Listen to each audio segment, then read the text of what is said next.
Pronto, gente.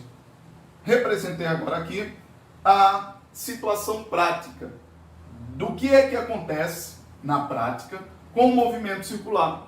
Professor, certo, a gente já está entendendo aqui todas as fórmulas, todos esses símbolos, essas letras, para diferenciar o caso quando é retilíneo do caso circular. Mas o que significa aqui essas grandezas, esses símbolos? Espaço angular, velocidade angular, todas essas grandezas na situação lá na prática. Como é que eu identifico? Onde é que eu localizo o meu φ, o meu ômega e o meu gama? Onde é que eu localizo? Então, para isso, eu representei aqui a situação do caso circular. Então, vamos supor lá a trajetória circular, né? Professor, está lá, vamos dizer, um atleta percorrendo lá a sua prova de atletismo, né? Percorrendo todo lá o circuito. Então, vamos supor que a pista seja mais ou menos essa trajetória circular. Como é que chama-se a distância do centro até a circunferência? Chama-se raio. Pronto, perfeito. Está aí o raio. Então, a primeira coisa, vamos supor o exemplo de um atleta saindo do ponto A. Professor, ele saiu do ponto A, exatamente nesse ponto, e veio até o ponto B. Até o ponto B aqui. Como nós acabamos de falar nessa aula de agora, eu vou querer saber, professor, identificar os ângulos. Quanto é que vale o ângulo aqui? Acabamos de fazer isso lá naquela nossa tabelazinha, relacionando os ângulos quanto às unidades, seja graus ou radianos. No ponto A, o ângulo vale quanto? 0. No ponto B, o ângulo vale quanto? 90 ou π sobre 2 radianos. Professor, certo. O meu atleta, ele vai percorrer esse trajeto de A para B. Então, eu poderia dizer o seguinte, o ângulo que ele percorreu, ou seja, o φ, ângulo se refere a φ, é o espaço angular, ou seja, o ângulo, é o quanto ele percorreu. Esse meu atleta percorreu quanto? Ele percorreu 90 graus. Mas, observem, a gente já falou que nessa situação do movimento circular, o ângulo sempre tem que ser dado em radianos. 90 graus equivale a quantos radianos? 90 graus equivale a π sobre 2 radianos. Aí a questão lá vai dizer o seguinte, observando a situação abaixo, sabendo que um atleta saiu do ponto A até o ponto B, de A para B, esse atleta percorreu um ângulo de quanto? O aluno baixava complementar dizendo o seguinte, o atleta percorreu um ângulo de 90 graus, mas nessas situações o ângulo tem que ser dado em radianos, ou seja, o atleta percorreu π sobre 2 radianos. Primeira coisa. Segunda coisa, independente do ângulo, as questões, as situações práticas reais lá no nosso cotidiano, no nosso dia a dia, é o seguinte, não quero saber qual foi o ângulo que o atleta percorreu, eu quero saber quantos metros, qual foi a distância que ele percorreu. Então veja, distância, metros, é se referindo ao espaço linear, espaço retilíneo, S. Professor, o espaço linear vai estar onde? Então, gente, o espaço linear, a distância, o que ele percorreu, é exatamente essa trajetória aqui por fora. É essa distância aqui por fora. É como se você pegasse aqui essa figura circular, né, e um barbante, fosse um cordão, e esticasse. Professor, vai percorrer lá 80 metros. Vai percorrer 80 metros. Então, o espaço, ele é identificado aqui nesse ponto. O ângulo, professor, o φ, é identificado onde? Ele se localiza onde? O ângulo se localiza aqui, olha. O φ se localiza aqui. Então, gente, na verdade, veja a construção que eu estou fazendo. Alguns alunos já entenderam mais ou menos. O primeiro passo foi a gente saber as fórmulas. É só a transição. Professor, quando é retilíneo, eu uso esses símbolos. S, T, V e A. Quando é circular, eu uso esses outros símbolos, essas letras. Φ, T, ômega e gama. Mas independente das letras, independente dos símbolos, letra grega, independente das fórmulas, como é essa situação, como é que eu identifico essas grandezas lá no meu contexto real, na prática, no meu dia a dia, no meu cotidiano. Então é exatamente isso que eu estou mostrando aqui para vocês. Aonde é que se localiza o espaço? O espaço linear vai ser aqui, é como se fosse a pista, a distância que o atleta percorreu. O ângulo é exatamente essa região interna aqui, é o ângulo entre esses dois extremos, é o ângulo 90 graus. Ah, professor, e a velocidade? Vamos lá. Velocidade linear, então definimos o espaço linear, está aqui por fora, o espaço angular, ou seja, o ângulo, está aqui por dentro. Ah, professor, se eu quisesse vir do angular para o linear, qual é a fórmula que eu uso? S vai ser igual a φ vezes R. Quanto é φ? Φ, π sobre 2. E R, a questão ia dar. Ah, vamos dizer que o raio dessa pista, desse circuito, seja de 100 metros. Então eu ia pegar π sobre 2, multiplicar por 100. A gente vai resolver isso de maneira mais detalhada, bem explicado, bem específico nos exercícios. Nesse momento agora, eu queria que o aluno, baixo o aluno, está atento para identificar. É o momento de identificar o que esses símbolos, o que essas grandezas angulares, elas significam. Aonde que eu identifico elas, aonde é que eu localizo elas lá na minha situação real, na minha situação prática. Ah, professor, certo, já tenho S, espaço linear, é lá por fora, é o tamanho, seria o tamanho linear, o comprimento da minha pista. Eu faço essa transformação. Ah, professor, o ângulo, comprimento angular, o espaço angular, ou seja, o ângulo, está aqui nessa localização. Ah, professor, seria exatamente essa região, é o ângulo. O tempo, como a gente disse, não tem diferença, né? Ah, professor, velocidade, velocidade linear. Onde é que está a velocidade linear? A velocidade linear, gente, como é linear, ela está aqui, olha. Ela está aqui, certo? Então, a velocidade linear seria, como a gente falou na aula de agora, como se fosse para medir a velocidade com um radar. Então, um indivíduo lá que está medindo essa velocidade, ele aponta para o objeto e nesse momento, nesse instante aqui, ele diz, a velocidade desse indivíduo é de 20 metros por segundo. Pronto, é a velocidade dele, 20 metros por segundo. Então, a velocidade linear teria essa representação. No ponto A velocidade linear tem essa representação. No ponto B, a velocidade linear está aqui, ó. Então, aqui é a velocidade linear no ponto A, aqui é a velocidade linear no ponto B. Pergunta. Professor, vamos supor que a gente esteja aqui descrevendo esse movimento para a situação uniforme. Movimento uniforme. O que essas duas velocidades são? Se é uniforme, no caso uniforme, essas velocidades, elas podem ser diferentes? Não, por definição, professor, se o movimento é do tipo uniforme, então, por definição, essas duas velocidades, elas são iguais. Mas é exatamente aí onde é necessário abrir um parênteses. Ah, professor, essas velocidades, no caso uniforme, a velocidade de A é exatamente igual à velocidade de B, no caso uniforme. Tá aqui, ó, no caso uniforme, as velocidades são iguais. Mas a pergunta é, velocidade, por isso que a gente fez no início da aula aquele momento para definir grandezas. Dois tipos de grandezas, meio que abrindo um parênteses. Antes de iniciarmos o assunto propriamente dito de movimento circular, vamos abrir um parênteses aqui para redefinir de maneira mais formal dois tipos de grandezas. Só existem dois tipos, grandezas escalares e grandezas vetoriais. Pergunta, velocidade é uma grandeza escalar ou é uma grandeza vetorial?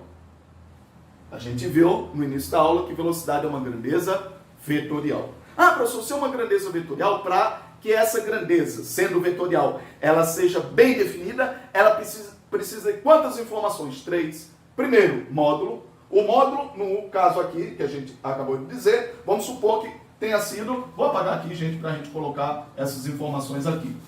Já que a gente falou do espaço, estamos falando agora de velocidade. Então, vamos colocar as velocidades aqui. A cada momento que eu estiver fazendo cada uma das grandezas, eu vou fazer e apagar. Fiz no espaço, apaguei. Estou fazendo agora da velocidade, depois vou apagar para ir para a aceleração. Então, vamos lá. Nesse caso, a velocidade de A é igual à velocidade de B. Mas em que condição elas são iguais? Acabamos de dizer, se são grandezas vetoriais, ela só é bem definida se tiver 3 informações. Primeira informação, um módulo. O exemplo que a gente disse, vamos dizer que a velocidade do camarada aqui, do atleta, seja 20 metros por segundo. Então, se A tem 20 metros por segundo, B vai ter quanto? 20 metros por segundo. Então, com relação aos módulos, elas são iguais. Os módulos são iguais. Certo? Os módulos são iguais. Vamos lá, o próximo ponto. Próxima informação para definir uma grandeza vetorial é o quê? A direção. Pergunta. A direção aí dessas duas velocidades, V de A e V de B, são iguais? São as mesmas? Ou são diferentes? Gente, bastando olhar aqui para a representação, a gente já vê que é diferente. Não. Ah, professor, a direção de A está para cima. A direção para cima, como se fosse vertical. Ah, professor, a direção de B está aqui, ó, para o lado, como se fosse horizontal. E se em C, estaria para baixo. E em D, estaria para o lado, mas indo para lá. Ou seja, a todo momento, recordem aí que no início da aula a gente disse que direção está ligado a ângulo. Está ligado a ângulo. A todo momento, a cada instante, eu tenho uma direção diferente. Ou seja, eu tenho aqui infinitas direções. É como se fosse lá o camarada dentro do carro. Ah, o aluno está dentro do carro lá, junto com o pai dirigindo. E de repente eles entraram lá numa rotatória. Então, observa o seguinte. Na rotatória, lá no bairro, o pai dirigindo, o aluno vai e diz, pai, nesse momento agora, nessa direção, eu estou vendo a farmácia lá na frente, estou vendo a farmácia. Aí o carro continua na rotatória, girando. Ah, pai, agora, antes eu estava vendo a farmácia, agora eu estou vendo o mercado. Então veja, nesse momento, ele vê a farmácia naquela direção, logo depois vê o mercado em outra direção. Ah, professor, agora em outra direção, numa terceira direção, em outro momento, eu estou vendo agora o parquinho, lá na praça, numa terceira direção. Então veja que a todo momento, a cada instante, eu tenho diferentes direções. Então a direção é diferente. É diferente, certo? É diferente. Então veja, os módulos são iguais, as direções são diferentes. E o sentido? Terceira informação para se definir uma grandeza vetorial. O sentido. O sentido nesse caso aqui, gente, é igual. O sentido é igual. Qual é o sentido aqui desse móvel? É no sentido anti-horário. Na trajetória circular só tem dois sentidos. Ou horário ou anti-horário. Ou horário ou anti-horário. Ah, professor, enquanto que no horizontal eu tenho só dois sentidos, indo ou voltando. No vertical eu tenho só dois sentidos, subindo ou descendo. No circular eu tenho só dois sentidos, ou horário ou anti-horário. Nesse caso aqui, olha, o objeto lá, o móvel, ele está se movendo, está se deslocando no sentido anti-horário. E assim vai se dar todo o movimento, não, no sentido anti-horário. Ah, professor, poderia ser anti-horário, horário, anti-horário, horário. Nesse caso aqui não. Em alguns casos particulares a gente vai ver isso, mas são outras situações. Mas nesse caso aqui de girar, né, dando voltas, o sentido vai ser o mesmo. Então, gente, vamos lá. Em alguma dessas três informações, módulo, direção e sentido, a velocidade esteve variando. Veja, aqui é sempre no sentido anti-horário, ou seja, sempre o sentido vai ser igual. O sentido desse é igual ao sentido desse, que são os sentidos anti-horários. Ou seja, são iguais. Qual a informação aí? Eles são diferentes. Somente a direção. Então a pergunta. Nesse caso aí, professor, eu estava no movimento circular uniforme. Por que uniforme? Porque a velocidade tinha o módulo igual. Mas só que alguma coisa da velocidade está mudando? Está mudando. O que está mudando? A direção. Então, gente, a característica importantíssima do movimento, aqui, ó, colocar esse exemplo aqui, finalizando. O movimento circular uniforme. Um exemplo geral, independente de quais sejam os valores. No movimento circular uniforme, o que eu tenho? Por ser uniforme, a velocidade sempre é igual. Observação, abrir um parênteses aí. O que é igual? Apenas o módulo.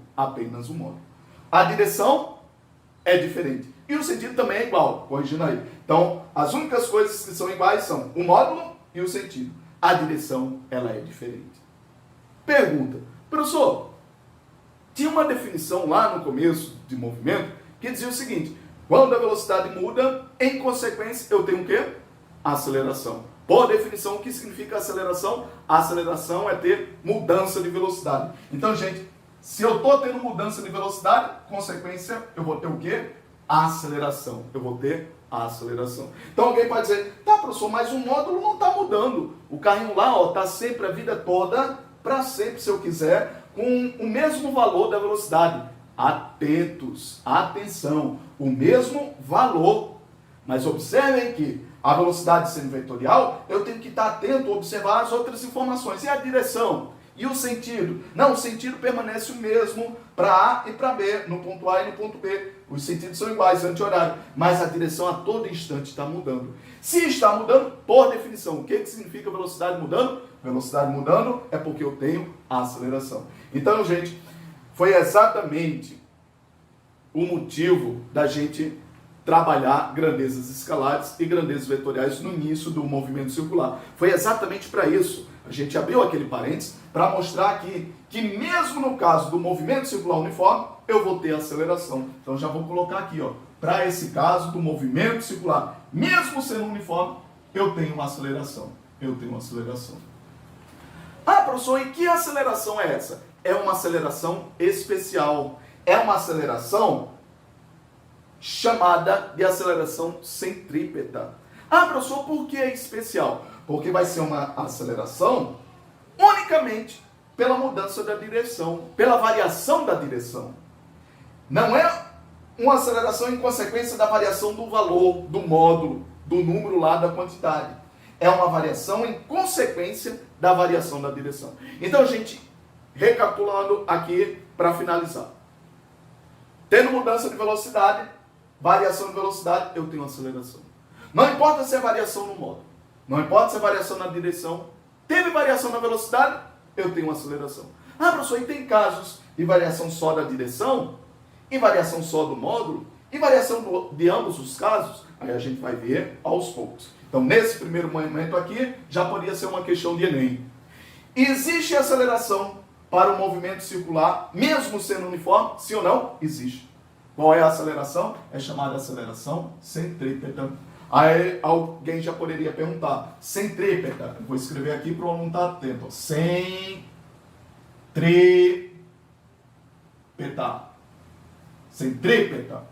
Ah, professor, aí o aluno poderia perguntar, professor, essa aceleração centrípeta, ela vai se localizar onde? Observem aqui que eu estou representando, identificando aqui, localizando onde estão as grandezas. Então, a aceleração centrípeta, por isso o significado desse termo. Esse termo aqui, ó, centri, remete ao quê? Ao centro. Então, a aceleração centrípeta é aquela aceleração que puxa para o centro, que aponta para o centro. Então, a aceleração centrípeta estaria aqui, olha. Estaria aqui, a aceleração centrípeta. Vamos botar aqui, a aceleração centrípeta do ponto A. Aqui vai estar onde? Apontando para cá, olha. Apontando para o centro. A aceleração centrípeta no ponto B. Pergunta. A aceleração centrípeta, ela sempre vai apontar para onde? Para o centro. Por isso, o nome é chamado centrípeta. Centrípeta. Vou apagar aqui. Então, gente, para finalizar, pergunta de Enem. Existe aceleração no movimento circular, mesmo sendo uniforme? Existe. Qual é a aceleração? A aceleração centrípeta. É apenas essa aceleração. E essa aceleração é em decorrência de quem? É em decorrência da variação da velocidade. Porque, por definição, ter variação de velocidade é ter aceleração. Ah, professor, mas as velocidades aqui têm módulos iguais. Os módulos são iguais. Porém, a direção está mudando. Se está tendo alguma coisa mudando, mudar a velocidade implica em ter a aceleração. E a mudança da direção da velocidade chama-se aceleração. Então, gente, aceleração centrípeta. Aceleração centrípeta. Alguém pode perguntar, professor, como é que se calcula essa aceleração centrípeta? A fórmula é V ao quadrado sobre L. Está aí a minha formulazinha. Então, a aceleração centrípeta é o valor, o módulo da velocidade, no caso aqui seria 20, né? Ó, 20 ao quadrado, velocidade ao quadrado, dividido por R. Pronto, eu iria encontrar o valor da aceleração centrípeta. Então, gente, como a gente acabou de dizer, a todo momento que eu estiver fazendo cada uma dessas grandezas eu vou apagar. Fizemos o espaço estaria, espaço linear, estaria aqui por fora, olha, seria essa distância, esse comprimento aqui, esse percurso linear, como se eu esticasse ele. É a pista curva lá do circuito de atletismo lá, o pessoal, os velocistas desenvolvendo lá a sua prova, né? Então o espaço linear está aqui por fora. O espaço angular, ou o ângulo, propriamente dito o ângulo, está aqui nessa região interna, né? Seria o ângulo. Qual é a abertura do ângulo? No caso aqui foi 90 graus, ou π sobre 2 radianos, né? Ah, professor, espaço linear, espaço angular, velocidade. Velocidade linear está aqui, ó, apontando. Por isso que é linear, é uma reta, linear. Então está apontando. Veja que em todos os pontos ela vai ter diferentes direções. Se tem diferentes direções, a velocidade está variando. Velocidade variando implica em ter aceleração. Mas isso é o que é uma aceleração especial. Não é aceleração em decorrência da variação do valor. É uma aceleração em decorrência da variação da direção. Por isso ela chama-se aceleração centrípeta. A aceleração centrípeta, por definição, se é centrípeta, sempre vai estar apontando para o centro. Outra pergunta. Ah, professor, no movimento uniforme.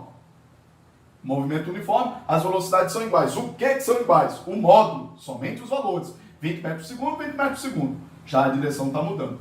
E as acelerações centrípetas? Tá, professor, se a aceleração centrípeta só depende da velocidade, do módulo da velocidade, então essa aceleração centrípeta em A é exatamente igual a essa aceleração centrípeta em B, já que os módulos são iguais. Certo? Então vamos lá. Próxima informação. Vou apagar aqui para a gente ver a próxima grandeza, né? Próxima grandeza vai ser o quê? Próxima grandeza já vimos espaço, já vimos velocidade, próxima grandeza é a aceleração. A aceleração. Ah, tá faltando a velocidade, né? Eu representei a velocidade linear aqui, e como seria a velocidade, professor, angular? A velocidade angular seria exatamente a relação aqui desse ângulo. Então ela estaria aqui dentro também. É como se ela estivesse aqui dentro. Velocidade angular é aqui dentro. Ela está aqui dentro, certo? Ah, professor, por quê? Vamos lá. Vou mostrar aqui para vocês. Como é que se calcula a velocidade linear? Ah, professor, velocidade linear é ΔS sobre ΔT. Ou seja, é pegar a variação do espaço linear durante aquele tempo. A mesma ideia eu tenho para a velocidade angular. Como é que se calcula a velocidade angular? Ah, professor, se velocidade linear é o ΔS, velocidade angular vai ser delta o quê? Delta φ. Então é a variação desse ângulo, tá vendo? Variação desse ângulo. Então, se o meu espaço está aqui por fora, a minha velocidade linear está aqui por fora, porque relacionam-se, tá vendo? Velocidade linear depende do espaço linear. Na mesma proporção, na mesma ideia que velocidade angular se relaciona com espaço angular. Então eles estão aqui dentro, certo? Ah, professor, a velocidade angular vai ser a variação angular, ΔΦ, dividido por ΔT. Né? Então vejam aí as relações, é exatamente a mesma coisa. Alguém poderia dizer, tá, professor, o senhor não explicou essa formulazinha pra gente. Tá aqui, gente, tá aqui. É você, a partir de agora, aprender a brincar. Ah, professor, quando eu estou no espaço linear, quero ir para o espaço angular, eu tenho essa relação, essa transformação, essa transição. A velocidade linear, velocidade angular, aceleração linear, aceleração angular. Ah, professor, e se eu tiver a fórmula básica lá da velocidade linear, como é que seria a fórmula básica para velocidade angular? E agora fica para vocês em casa como é que seria a fórmula básica da aceleração angular, né? A aceleração angular seria o quê? A aceleração linear é o quê? A aceleração linear é ΔV sobre ΔT. A angular vai ser o quê? Vai ser ΔΩ sobre ΔT. Então, gente, vejam que não é nada de diferente. Não é nada de um assunto a mais, um outro assunto. É exatamente a mesma coisa. É você, a partir de agora, ver essas relações e começar a praticar. Começar a rascunhar aí no seu caderno, ver como são todas as possibilidades possíveis, né? Então vamos lá, identificando aqui, termo a termo, espaço linear, espaço angular, ou seja, propriamente o ângulo, né? Velocidade linear, velocidade angular está aqui dentro. Vejam que eu fiz aqui um esforço para representar, enquanto que o linear é uma reta, esse espaço linear é uma reta também, é como se eu pegasse isso e esticasse. Então ele tem que estar esticado. Mostrei aqui só a região por onde o atleta ia estar percorrendo, mas ele tem que ser esticado, tem que ser esticado. Ah, professor, a velocidade linear está aqui, uma reta. Já a velocidade angular está aqui, ó. Tá vendo que eu tentei representar aqui uma curva, como se fosse curvado, da mesma proporção aqui desse espaço angular, desse meu ângulo aqui, né? Ó, desse meu ângulo aqui. Ah, professor, agora a aceleração. A aceleração vai ser exatamente o seguinte. A aceleração linear, a aceleração retilínea que a gente vinha trabalhando, era o quê? Era exatamente a variação do módulo do valor. Ah, professor, como se fosse o seguinte, ó. Vamos supor agora aqui, ó, que a velocidade em A seja 10 metros por segundo. E a velocidade em B seja 12 metros por segundo. Então veja que no primeiro momento o carrinho estava a 10 metros por segundo. Logo depois, em B, ele vai estar a 12 metros por segundo. Pergunta, a velocidade aumentou ou diminuiu? Mudou? Teve variação? Teve, professor. Em consequência, vai ter o quê? Vai ter aceleração. Mas pergunta, vai ser apenas uma aceleração? Não.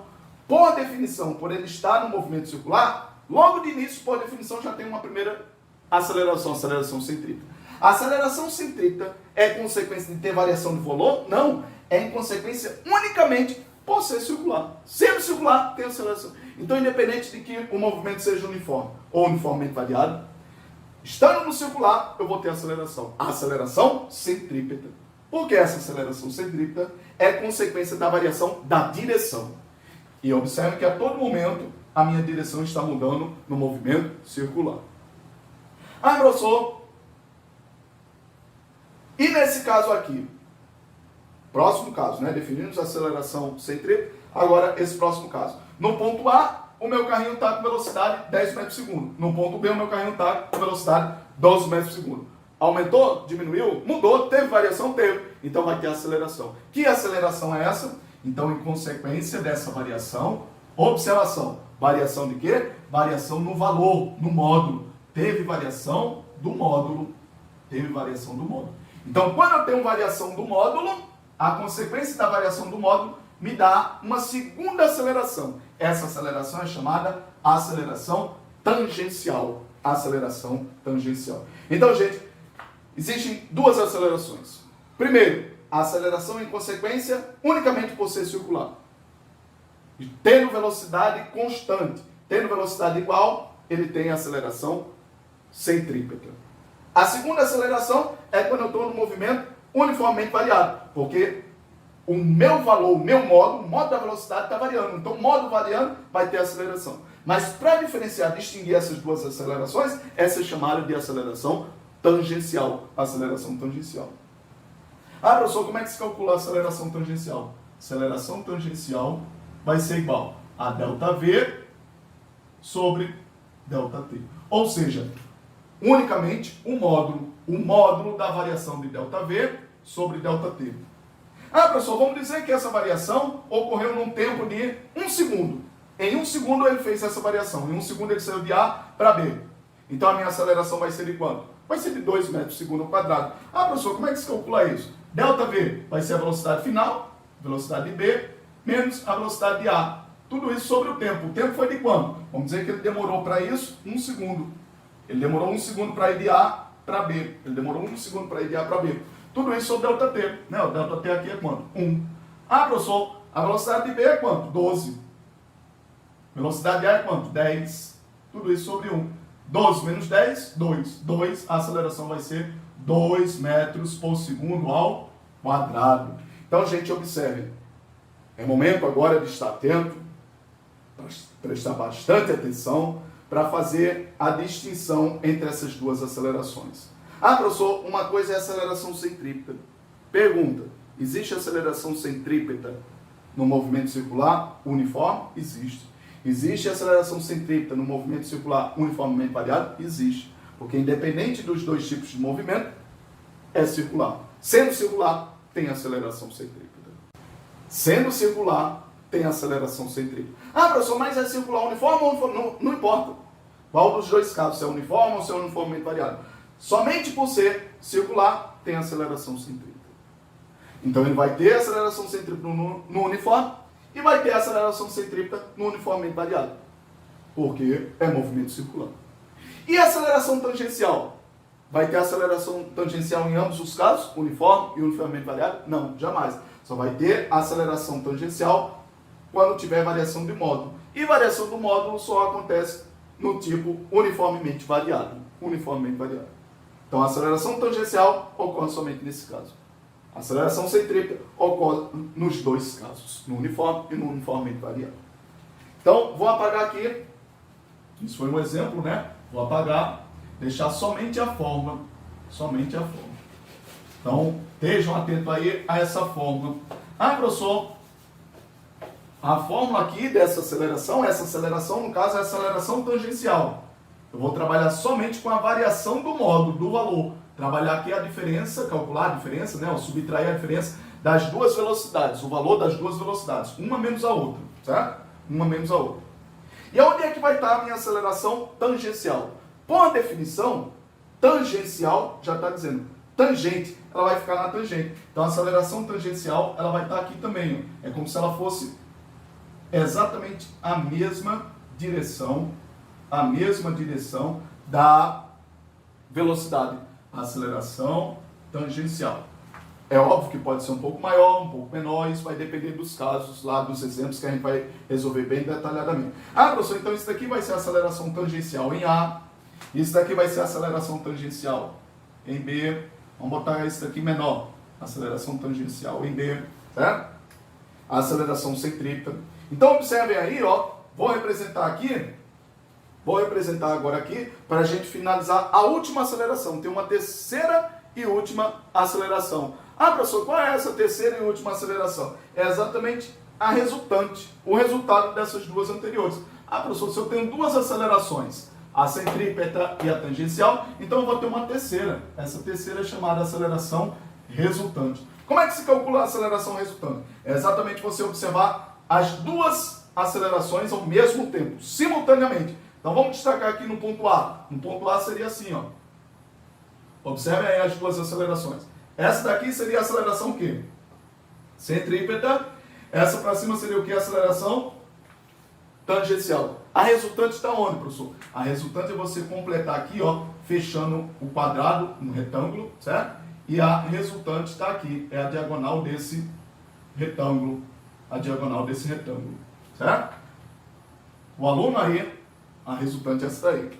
Como é que eu faço para calcular a resultante? O aluno aí aplicado, estudioso, ele já identificou aí 3 elementos em um triângulo. Professor, isso daqui sendo a diagonal num triângulo é chamado de hipotenusa, é o maior lado desses dois lados. Então poderia usar Pitágoras, exatamente. Então eu destaco aqui, isso é um triângulo retângulo. Vou destacar aqui, ó, os catetos, aqui é a aceleração centrípeta, aqui é a aceleração tangencial e aqui é a resultante. Então o quadrado da hipotenusa é igual à soma do quadrado dos catetos. A aceleração tangencial ao quadrado mais a aceleração centrípeta ao quadrado. Então, gente, estão aí todas as fórmulas, certo? O que a gente vai fazer agora é exercitar para o aluno entender melhor. Agora fica uma última pergunta. Professor, espera lá. O senhor disse que tem 3 acelerações. A primeira aceleração é a centrípeta. A centrípeta acontece aonde? Em ambos os casos. Tanto no uniforme quanto no uniformemente variável. Porque é consequência simplesmente de ser circular. Sendo circular, tem aceleração centrípeta. Se for uniforme, todas as acelerações centrípetas são iguais, porque todas as velocidades são iguais em módulo. Ah, professor, se o movimento for do tipo uniformemente variável, cada aceleração centrípeta vai ser diferente da outra. Por quê? Porque em cada uma eu tenho uma velocidade linear de valor de módulo diferente. Ah, professor, segunda aceleração é a tangencial. Só existe aceleração tangencial para o movimento do tipo uniformemente variável. No uniforme não existe tangencial. Por quê? Porque é exatamente a variação do módulo. Só existe variação do módulo. Ah, professor, está aumentando, está diminuindo. O módulo está mudando, está variando. Então tem aceleração tangencial. Em consequência dessas duas acelerações, tem uma terceira aceleração, chamada aceleração resultante. Aceleração resultante. Agora a pergunta é o seguinte. Professor, e essa aceleração angular que o senhor falou?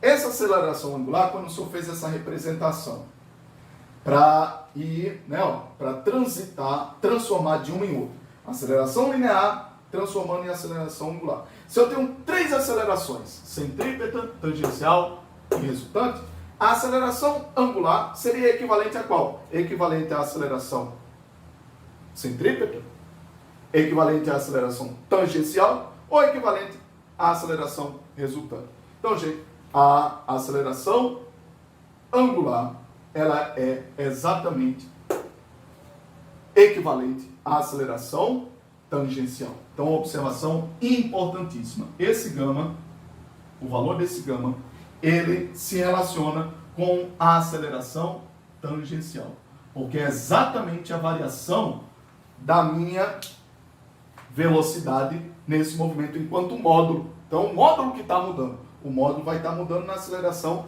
tangencial. Então, é exatamente equivalente à aceleração angular. Equivalente, vejam, equivalente. Porque se eu quiser fazer a transformação, professor, eu tenho que usar essa fórmula aqui, né? Ó. Ela vai ser equivalente, não é igual. Elas são equivalentes. Elas são equivalentes. Elas são proporcionais. Eu posso relacionar uma com relação à outra. Elas são proporcionais. Certo? Proporcionais. Eu vou melhorar isso para que o aluno entenda. Veja lá. O que é igual, exatamente igual, é o seguinte. Essa aceleração linear, ela é exatamente igual à aceleração tangencial. Ah, professor, a linear é exatamente igual à tangencial. Se eu quiser usar isso daqui, essa relação aqui, então veja que a linear é a tangencial. Então eu poderia usar essa fórmula aqui, ó. A aceleração tangencial sendo igual à aceleração linear, para transformar na aceleração angular, basta fazer o quê? Multiplicar pelo raio. Então, aonde tem a aceleração linear, eu posso usar a aceleração tangencial, porque elas são exatamente iguais. São exatamente iguais. Quando a gente colocou a fórmula aqui, né, ó, a aceleração tangencial é exatamente a mesma fórmula, o módulo é exatamente o mesmo módulo lá da aceleração quando a gente estava no movimento retilíneo, certo? Então, são iguais. Ah, professor, e se eu quiser transformar a aceleração linear em aceleração angular? Essa aceleração linear, como acabamos de dizer, é igual à aceleração tangencial. Então, a tangencial é igual a angular vezes o raio. Então, gente, basicamente, essas são as fórmulas. Assim é como a gente representa e identifica, localizando cada uma das grandezas. Ah, professor, tem lá a situação, tem lá a questão, e eu vou identificar onde é que está localizado cada grandeza. Vamos fazer agora exercícios para entender melhor como é que se resolvem situações desse